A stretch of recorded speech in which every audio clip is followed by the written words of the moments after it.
안녕하세요. 필리핀 교민 뉴스 필리핀입니다. 어제 오후에 우리 대사관에서 교민들을 대상으로 공지사항을 하나 발표했죠. 필리핀 팔라완 술루 지역에서 아부사약 그룹이 외국인 납치를 시도할 것이라는 내용이었습니다.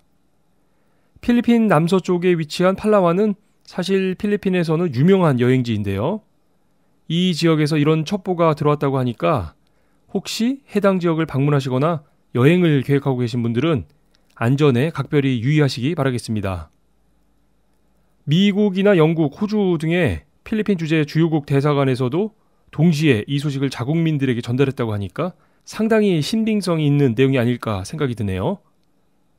안전 문제이니만큼 100번을 강조해도 지나치지 않은 문제죠. 꼭 참고하시기 바라겠고요.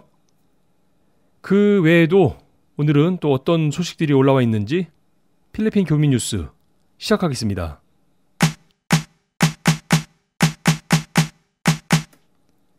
첫 번째 뉴스는 필리핀의 연방제 전환에 대한 소식입니다.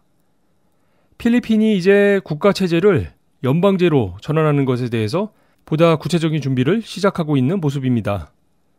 필리핀 개발청 NEDA 네다에서 어제 필리핀이 연방제로 전환하게 될 경우 소요될 예상 비용에 대해서 발표를 했는데요.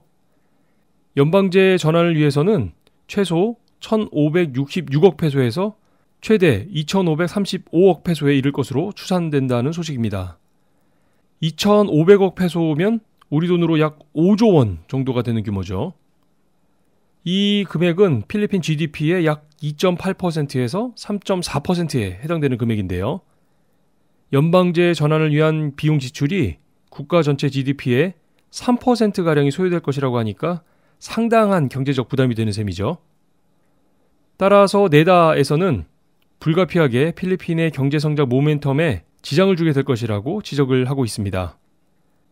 물론 장기적으로는 필리핀의 내부적인 불안 상황이 정리가 되면 국가 경제에도 긍정적인 효과가 있을 것은 분명하지만 아무래도 단기적으로는 경제적인 부담이 될 수밖에 없는 건데요.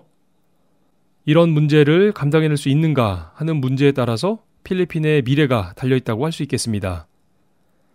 한편 네다에서는 연방정부, 주정부, 연방공화국, 연방법 등의 기존에 사용되지 않던 공식 용어들도 혼란을 가중시킬 요소들이라고 지적을 하고 있는데요.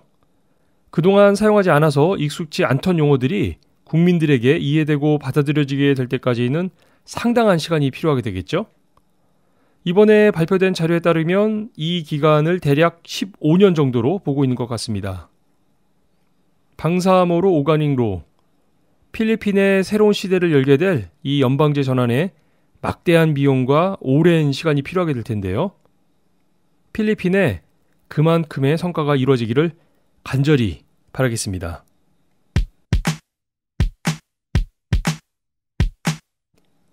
다음 뉴스 보겠습니다. 필리핀의 현재 인구가 얼마나 될까요? 사실 필리핀은 출생아의 출산 통계가 정확히 관리되지 않은 나라이기 때문에 정확히 필리핀 인구가 몇 명이다 라고 말씀드리기는 어렵겠습니다만 어쨌든 공식적인 수치상 2018년 필리핀의 인구는 대략 1억 600만 명 정도로 추산이 되고 있습니다. 이 수치는 매년 늘어나서 작년 필리핀 인구가 1억 400만 명 수준이었으니까 1년 새 200만 명 정도가 늘어나는 셈이죠. 1억 600만 명이라고 하면 전 세계 인구의 1.4%에 해당되는 수치입니다. 갑자기 왜 필리핀 인구에 대한 말씀을 드리는지 의아해 하시는 분들도 계실 텐데요.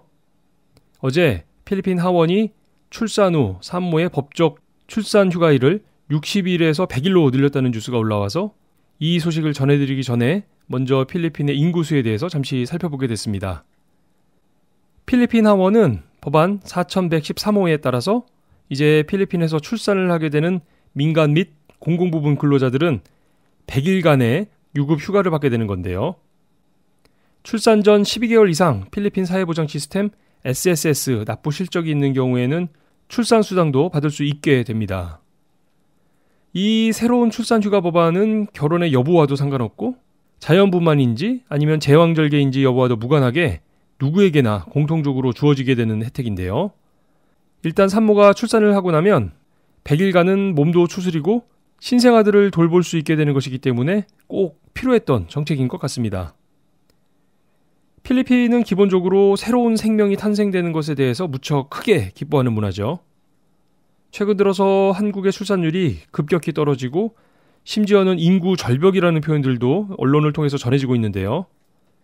필리핀의 문화 자체가 우리와는 다르다는 점을 고려한다고 하더라도 이런 구체적이고 실질적인 출산 장려 정책은 무척 부럽다는 생각이 드네요.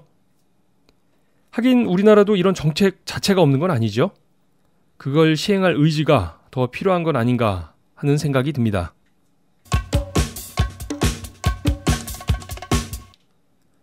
마지막 뉴스는 어제 전해드렸던 민다나오 술탄 쿠다라 지역의 폭탄 테러 사건에 대한 후속 보도가 나와서 이 소식 잠시 살펴보도록 하겠습니다. 먼저 어제 뉴스로 전해드렸을 때에는 사망자가 2명이라고 전해드렸었죠. 그 사망자 중에 7살짜리 어린이가 포함이 되어 있었는데요.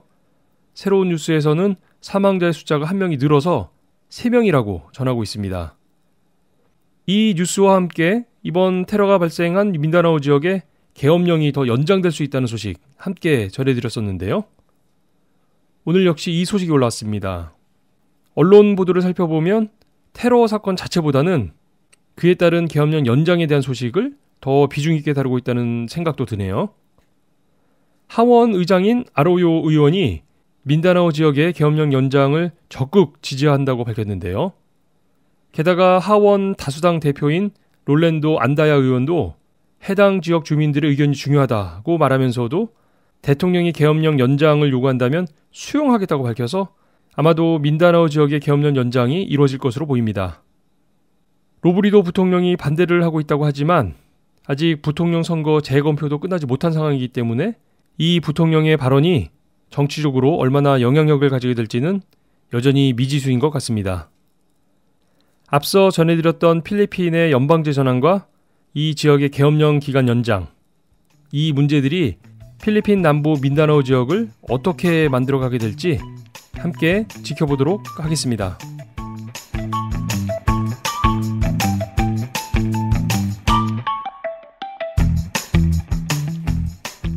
오늘은 8월의 마지막 날입니다. 지난 한 달을 생각해보면 참 바쁘게 시간들을 보내왔던 것 같은데요. 늘 똑같은 일상이었겠지만 돌이켜보면 참 다사다난했던 한 달이었던 것 같습니다. 제 개인적으로는 그런 8월이었는데 우리 청취자 여러분들의 8월은 어떠셨을지 궁금하네요. 8월의 남은 하루 보람되고 알차게 잘 보내시고요. 저는 새로운 달 9월의 첫 월요일 아침에 다시 인사드리도록 하겠습니다. 10만 교민, 150만 방문자들이 함께 듣는 필리핀 교민 뉴스 필리핀이 준비한 8월의 소식은 여기까지입니다. 지금까지 저는 알렉스였고요.